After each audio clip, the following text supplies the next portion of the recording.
हाय नमस्कार साथियों, हमारे YouTube channel star art subjects पर अब मैं हूं सुजीत कुमार। दोस्तों, आज हम बात करने वाले हैं एक ऐसे राष्ट्रपति के बारे में जो अमेरिका का राष्ट्रपिता कहलाता है। जी हाँ, आप बिल्कुल सही समझ रहे हैं। मैं बात करने जा रहा हूं जॉर्ज वाशिंगटन का। ठीक है, जिनका जन्म 1732 में और अंतिम जो धरती पर रहने का इसका जो डेट है वह 1799 बताया जाता है। कभी कभी कहीं कहीं आपको 1802 भी मिल सकता है, तो आप 1799 मारिएगा वो रियल डेट है। ठीक है, तो चलिए बात करते हैं हम जॉर्ज वाशिंगटन की। क्या महत्वपूर्ण घटना रही जिसके बारे में हम लोग को पढ़ने को मिलता है। ठीक है, अगर आप बीए सेमेस्टर 3 में हैं हिस्ट्री ऑनर से तो आपको ये जानकारी बहुत ही हेल्पफुल होगा, और अगर आप कंपटीशन भी करते हैं तो इससे जुड़ी आपको जानकारी भी जानना जरूरी है। ठीक है, चलिए बात करते हैं।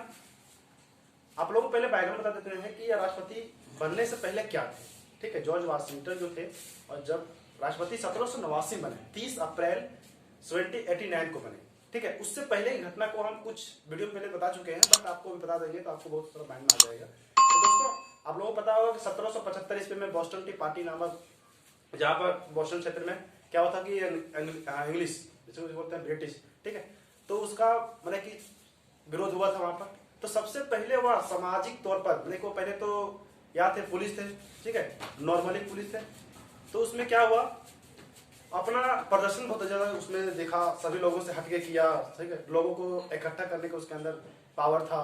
ठीक है, तो उसमें क्या हुआ, 1775 में वह एक नेता के रूप में उभरे और अपने सभी जनताओं के प्रति अपने सेनाओं में आक्रोश भर दिए। ठीक है, तो सभी को लगा बोले कि जब क्रांति खत्म हुआ, ठीक है, अमेरिकन रेवोल्यूशन खत्म हुआ 1783 में पहली सदी के बाद, उसके बाद क्या होता है, सभी लोगों को लगा कि अगर इसको राष्ट्रपति बनाते हैं तो ये जनता के हित में कार्य करेगा और प्रशासनिक तौर पर अच्छे काम करेगा। ठीक है, अगर एक सेना अगर पूरे सेना बटालियन को एकत्रित कर सकता है तो अगर राष्ट्रपति बना दिया जाए तो अच्छा काम करेगा।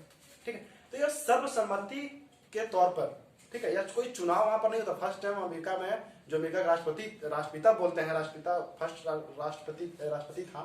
ठीक है, वह जो उसका कोई चुनाव नहीं हुआ था, सर्वसम्मति मैंने कि लोगों की सलाह से हुआ था।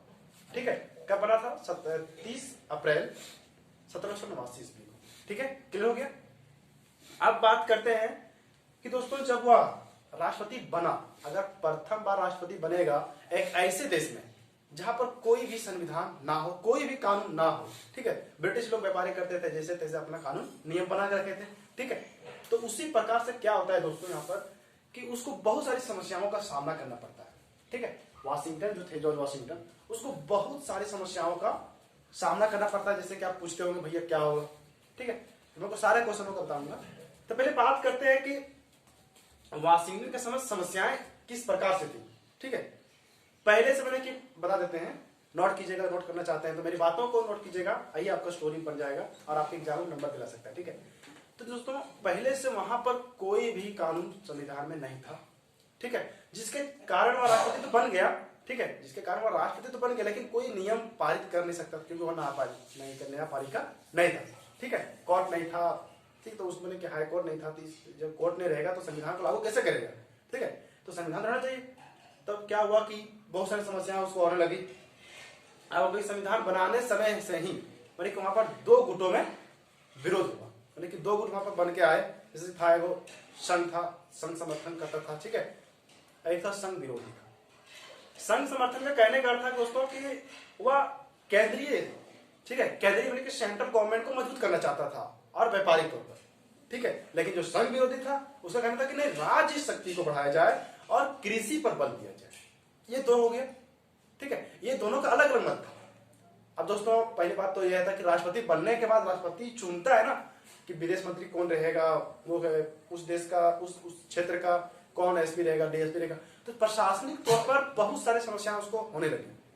ठीक है, तो प्रशासनिक तौर पर होने लगी तो पहले क्या होगा, सबसे पहले वह विदेश मंत्री और अपने कार्यकाल में, ठीक है, कार्यकाल में जैसे बोलते हैं सलाहकार होता है, तो अपने कार्य निमित्त रहते हुए सलाहकार को चुनना पसंद किया।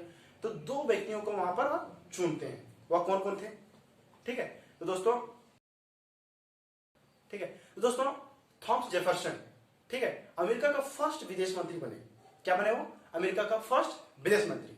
ठीक है, और हमारे जो थे हैमिल्टन क्या बने, अमेरिका का केंद्रीय सेंट्रल में जो होता है लोगों को व्यवस्थित करना, और अपने वाशिंगटन जो था अपने सहायता मतलब कि सलाहकार के रूप में उसको रखा था। ठीक है, तो ये दो व्यक्ति वहां पर बहुत ही महत्वपूर्ण कार्य किए, जैसे कि हम बताते हैं आगे बताएंगे। हैमिल्टन जो था बैंक ऑफ यूनाइटेड स्टेट का स्थापना किया। ठीक है, तो उसका जब मैंने कि फेडरेशन जो था थॉम्स जो था कुछ भी करता था तो हमारा हैमिल्टन उसको विरोध करता था, हैमिल्टन जो कुछ करता था तो थॉम्स विरोधी करता था, क्योंकि दोनों का दूरदर्शिता जो था अलग अलग था। ठीक है, तो इसे आगे बताएंगे। चलिए कहते पहले वाशिंगटन का। ठीक है, जॉर्ज वाशिंगटन की इतनी पावर था दोस्तों, वह दूरदर्शी था। ठीक है, वह दूरदर्शी था और दूरदर्शी को अपने की समझ करके देख करके या अभी से मैंने कि वह समझ लेता था कि आने वाले 2-4 सालों में किस प्रकार से कंडीशन रहने वाले हमारे देश में। ठीक है, अभी क्या रूल बनाया जाए और कब तक रहेगा, इन सारी घटनाओं को वह बहुत पहले समझ आता था। ठीक है दोस्तों, जॉर्ज वाशिंगटन एक ऐसे व्यक्ति थे जो साहस व्यक्ति थे, पराक्रमी व्यक्ति थे। ठीक है, साहसिकपूर्ण व्यक्ति थे और पराक्रमी व्यक्ति होते हुए भी दोस्तों वह सौम्य और नरम दिल थे। नरम कि वह सिंपल थे, जैसे कि हमारे देश में महात्मा गांधी थे। कितने अंग्रेज कुछ भी करे है ना, एक थप्पड़ मारो एक काल में दूसरा अगवा देते थे। ठीक है, तो उसी प्रकार से वह भी थे, मैंने कि लोगों की मनोभावना को, दशाओं को समझते थे। ठीक है, अब क्या हुआ कि लोगों को लोकप्रिय हो गए, लोगों को आकर्षित करने को उसके अंदर तो पावर तो था ही। ठीक है, उसके बदले तो उसके बदौलत ही तो वो राष्ट्रपति बन रहे थे। ठीक है, उसके बाद दोस्तों क्या होता है, यहां पर तो हो गया जॉर्ज वाशिंगटन का कहानी। अब वो जो विदेश मंत्री और पूरे कार्यकाल में संभालने वाला, देखभाल करने वाला जो दो व्यक्तियों का जब नाम बताएं आपको हम, ठीक है, थॉमस जेफरसन और बताएं अभी हम हमारे हैमिल्टन। ठीक है, तो ये हैमिल्टन दोनों जो था, दोनों अपना अपना कार्य करना शुरू कर दिया। तो क्या हुआ, दोनों बीच में कभी कभी टकराव होता। कभी दोस्तों अगर एक ही देश में अगर दो चालाक व्यक्ति रहेंगे ना, तो दोनों में की जो सोचने का विचार शक्ति जो है वो टकराव तो होगा ना। ठीक है, तो इसी प्रकार से वहां पर चल रहा था। तो कार्य प्रणाली को संगठित करना था, आर्थिक व्यवस्था अस्त व्यस्त थी। ठीक है, उसका जो सबसे पहले जब राष्ट्रपति बनेगा तो पहले देखेगा कि कार्य प्रणाली कैसी है, यहाँ के लोगों को पहले क्या कमी है, पहले से इस प्रकार से चलती आ रही, तो सब कुछ कि ऑल एरिया में और फैक्टर में उसको चेंज करना था। ठीक है, उसके हिसाब से सब कुछ गलत था। तो अगर राष्ट्रपति बनेगा तो सबसे पहले लोगों के हित में कार्य करेगा ना, ऐसा थोड़े कि अपने राजपाल में जाकर बैठ कर सोएगा। ठीक है, ऐसा नहीं। ठीक है, तो वहां पर क्या होता है कि सबसे पहले वह कार्य प्रणाली को संगठित करना था, न्यायपालिका को संगठित करना था। उसके बाद क्या था कि वहां पर न्यायालय नहीं था। ठीक है, कोई कानून लागू नहीं कर सकता था, तो बस मैंने सबसे पहले न्यायालय बनवाया। ठीक है, वहां पर सभी लोगों को भर्ती करवाया कि कितने लोग पुलिस रहेंगे। वहां पर कोई मैंने कि ये था, कोई सैनिक नहीं था, सैनिक शक्ति बहुत कम था। और दोस्तों सबसे पहली बात याद उठा देश मंत्री जो बना। ठीक है, तो जब युद्ध हुआ था 1776 से 1783 ईस्वी के बीच में, तो अगर दोस्तों आप सबको पता होता है कि जब देश युद्ध करता है तो उस समय सबसे ज्यादा बम बारूद खरीदने के लिए पैसे जरूरत होता है। तो वही पैसे इकट्ठे करने के लिए, ठीक है, तो विदेश मंत्री क्या करते हैं, टैक्स लगाते हैं। दोस्तों हम लोग सब पता है कि आदमी देश चलता है तभी जब आदमी लोग वहीं के लोग टैक्स देते हैं। ठीक है, जब टैक्स ही नहीं देगा, कर ही नहीं देगा, तो लोग देश कैसे चलेगा। आप लोग पता जैसे कि हमारे भारत में जीएसटी, एसटी है ना, एसजीएसटी, ठीक है, पर इस प्रकार से चल रहा है। तो वहां पर भी आप टैक्स लगाना शुरू कर दे। पहले अपने लोग वहां मनमानी करते थे, जो कमाते थे रखते थे, खाते थे, पीते थे, कुछ है, तो इस प्रकार चलते आ रहा था। तो वहां पर अब क्या हुआ कि टैक्स लगाना शुरू कर दिया। ठीक है, तो लोग अपने खुशी से देते थे, चलो अपना देश युद्ध से उभरा है तो उसको जरूरी है। ठीक है, युद्ध से उभरा है तो उसको जरूरी है। वहां के लोग उसको समर्थन करते थे, खुल समर्थन करते थे, उसको सपोर्टिंग में थे सारे जॉर्ज वाशिंगटन के। ठीक है, तो वहां पर यह था। तो वाशिंगटन के अंदर दूरदर्शी योजनाएं बनी हुई थी, हम बताएं हम पहले से, लोगों को आकर्षित कर सकता था। अब बात करते हैं प्रशासनिक व्यवस्था। ठीक है, प्रशासनिक व्यवस्था के अंतर्गत उसको क्या क्या समस्याएं आने लगी। ठीक है दोस्तों, यहां पर योग्य, ठीक है, योग्य और प्रतिष्ठित, यानी कि जॉर्ज वाशिंगटन वही व्यक्तियों को अपने प्रशासनिक तौर पर उसको क्या बोलते नियुक्त करता था जो योग्य हो, उस कार्य के करने के लिए योग्य हो और प्रतिष्ठावान हो। ठीक है, निष्ठावान हो और उसमें दिलचस्पी उसका अधिक होना चाहिए, ना कि एक ऐसे व्यक्ति का जो अयोग्य हो, यानी कुछ करने को बोले तो कुछ करे, कुछ समझने को बोले तो कुछ समझे। ठीक है, तो इस व्यक्ति को दूर करते थे और जो योग्य व्यक्ति हो उस काम के लिए वही उसको सेलेक्ट करते थे, नियुक्त करते थे। ठीक है, हम बताते थे पहले से कि वहां पर नियुक्त किया, उसे बताएं हमको कि जो विदेश मंत्री थे हमारे थॉमस जेफरसन थे, ठीक है, वह थे, और हमारा जो था विदेश मंत्री के बाद जो दूसरे दो व्यक्तियों को प्रशासनिक तौर पर जो चुना गया था, जो बहुत ही इंपॉर्टेंट था उस देश के लिए, जो अमेरिका का सौभाग्य था, ये दोनों व्यक्ति उसको मिले।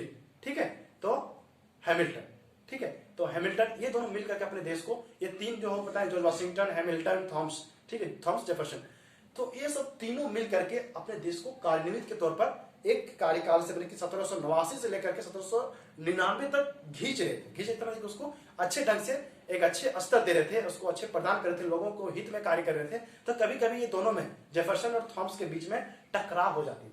टकराव क्या होती थी कि लोगों का जो सोच था, मतलब कि ये दोनों का, थॉमस और जेफरसन का जो थिंकिंग था, माइंड था लोगों के प्रति, ठीक है, वो अलग अलग था। कोई राज्य को विकसित करना चाहता था, और दोस्तों जेफरसन, ठीक है, जेफरसन चाहता था कि राज्य को मजबूत किया जाए, वह कभी नहीं चाहता था कि केंद्र को मजबूत किया जाए। वह डरता था इस बात से जेफरसन कि अगर केंद्र को मजबूत कर दिया जाए तो राज्य के जो क्षेत्र है, राज्य में जो लोग हैं, वह यह महसूस ना करे कि मैं फ्रीडम नहीं हूं, मैं स्वतंत्र नहीं हूं, ठीक है। इसलिए वह हमेशा बल देता था कि राज्य पर बल दिया जाए और व्यापार पर बल दिया जाए, ठीक है, सॉरी, कृषि बल दिया जाए। लेकिन यही जस्ट ऑपोजिट था उसका, हमारा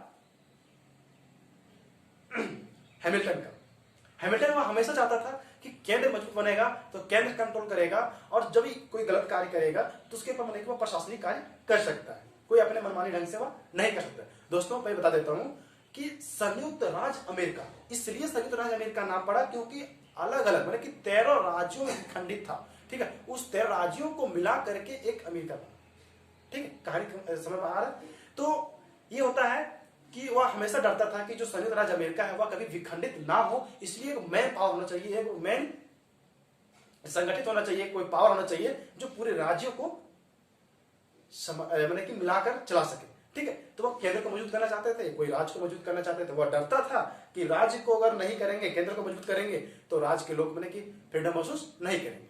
तो इस प्रकार से लोग वहां पर चल रहा था, तो दोनों टकराएं होती थी, कभी कभी दोनों का अलग अलग समर्थक था, दोनों अलग अलग विचारशील व्यक्ति थे, ठीक है। तो दोस्तों आपको एक बात और बता देना चाहता हूं, जॉर्ज वाशिंगटन, ठीक है, जॉर्ज वाशिंगटन अपने कार्यकाल में इतना कुछ कर गए कि वहां के लोग उसको राष्ट्रपिता घोषित कर दिए, ठीक है, राष्ट्रपिता घोषित कर दिए। क्यों घोषित कर दिए, इसका तो मुख्य कारण तो होगा ना, ऐसे थोड़ी राष्ट्रपति को बन जाता है, ठीक है, राष्ट्रपिता बनने के लिए तो सबसे हट के कार्य करना पड़ेगा, ठीक है। तो प्रथम राष्ट्रपति होकर के पूरा संविधान लागू किया, लिखित संविधान फर्स्ट पर अमेरिका ही लागू किया, आपको क्वेश्चन तो याद होगा, ठीक है। तो 1789 में यह लागू हुआ था। उसके बाद क्या होता है दोस्तों कि मुख्य न्यायाधीश, जैसे कि न्यायाधीश मुख्यालय बनेगा, न्यायालय बनेगा, तो मुख्य न्यायाधीश बने कि एक मुख्य न्यायाधीश और 3 अन्य न्यायाधीश बनाए गए वहां पर, ठीक है। तो दोस्तों आपको पता देना चाहते हैं कि जो अमेरिका का जो फर्स्ट राजधानी था, है ना, फर्स्ट राजधानी था वह न्यूयॉर्क था, ठीक है, कौन था, न्यूयॉर्क था, ठीक है, न्यूयॉर्क सिटी था। और दोस्तों जो जॉर्ज वाशिंगटन था उसका जो जन्म स्थान माना जाता है वह था वर्जीनिया। कहां था, वर्जीनिया, ठीक है। आगे बात करते हैं हम, जैसे कि दोस्तों हमने जस्ट यही बताया कि हैमिल्टन और जेफरसन का अलग अलग मत था। तो जेफरसन और हैमिल्टन किस किस क्षेत्र में क्या क्या काम करता था ये भी आपको जानना बहुत जरूरी है, ठीक है। तो दोस्तों हैमिल्टन जो था वह अधिकतर किस पर जोर देता था, कर पर, व्यापार पर, और हमारे राजस्व किस प्रकार से इकट्ठा किया जाए, ठीक है, और उसका विस्तार व्यापार में किस प्रकार से विकास किया जाए, डेवलपमेंट किया जाए। और उस प्रकार से जब करना चालू हुआ तो लोगों को लगा कि अच्छा काम कर रहा है, और व्यापारी वर्ग को एक मजबूत व्यापारी वर्ग का वहां पर स्थापना होती है, ठीक है। तो वह अधिकतर जो था दोस्तों हम बताए पहले कि बैंक ऑफ यूनाइटेड स्टेट की स्थापना किया, जिसमें से एक भाग, अगर कोई बैंक का स्थापना करे उसमें सरकार का और वहां के लोगों का सहमति होता है ना, तो एक भाग मतलब कि 4 भागों में से एक भाग जो है राजस्व जो है अपना पैसा जो है इन्वेस्ट करेगा वह बैंक पर करेगा, और 3 भाग जो है वहां के लोग करेंगे उस बैंक पर, ठीक है। तो इस प्रकार से वहां पर चल रहा था, तो सभी को लगा कि चलो ये अच्छे काम चल रहा है, ठीक है। अब जेफरसन यहाँ पर क्या करते हैं वो पहले बताएं आपको हम कि यह कभी नहीं केंद्र सरकार को मजबूत बनाना चाहता, शक्तिशाली बनाना नहीं चाहता था। वो हमेशा राज्य की ओर और कृषि की ओर ध्यान देता था। जब मैंने कि जेफरसन का कहना ही था दोस्तों ये कि अमेरिका तभी शक्तिशाली और मजबूत बन सकता है जब वह क्या बनेगा, कृषि प्रधान देश बनेगा, ठीक है। कृषि प्रधान देश बनेगा। जिस प्रकार से हमारे देश को कहा जाता है कि भारत की आत्मा गांव में बसती है, ठीक है। तो उसी प्रकार से अमेरिका के जो जेफरसन थे वह कहते हैं कि अमेरिका तभी शक्तिशाली मजबूत रह सकती है और बना रह सकती है हमने कि लगातार जब वह कृषि प्रधान देश हो, ठीक है। ऐसा नहीं कृषि मुक्त बने, वह कृषि होबे न करे, ठीक है। तो वहां पर वह कृषि करने के लिए अधिक उत्साहित थे। और दोस्तों उसका एक ही ठोस मैंने कि वह जो जेफरसन था वह चिंतनशील व्यक्ति था। क्या था? चिंतनशील व्यक्ति था। उसके साथ ही वह दार्शनिक था, फिलोसोफर था, ठीक है। वह अधिक इसके बारे में था, लेकिन फिलोसोफर अधिक था, ठीक है। वह इसका एक ही सिद्धांत था दोस्तों कि संसार में प्रत्येक मनुष्य और जन समूह को स्वतंत्रता का अधिकार है, ठीक है। स्वतंत्रता का अधिकार है। यह कभी नहीं चाहते थे कि लोगों की जो स्वतंत्रता है उसको छीन ले। लोगों की स्वतंत्रता के ऊपर बल देता था, कोई व्यापार के ऊपर बल देता था, ठीक है। उसी प्रकार वहां पर वह चल रहा था। वह हमेशा कृषि प्रधान बनाने के लिए वह लोगों को उत्साहित रहते थे, लोगों को स्वतंत्रता देने के लिए उत्साहित थे। केंद्र सरकार से क्या मांग किया जाए, राज्य में दिया जाए, ठीक है। तो उस प्रकार से वहां पर वह कंडीशन बना हुआ था, ठीक है। अब बात करते हैं आगे। दोस्तों मैंने अभी जस्ट बताया कि अमेरिका का यह सौभाग्य था कि थॉमस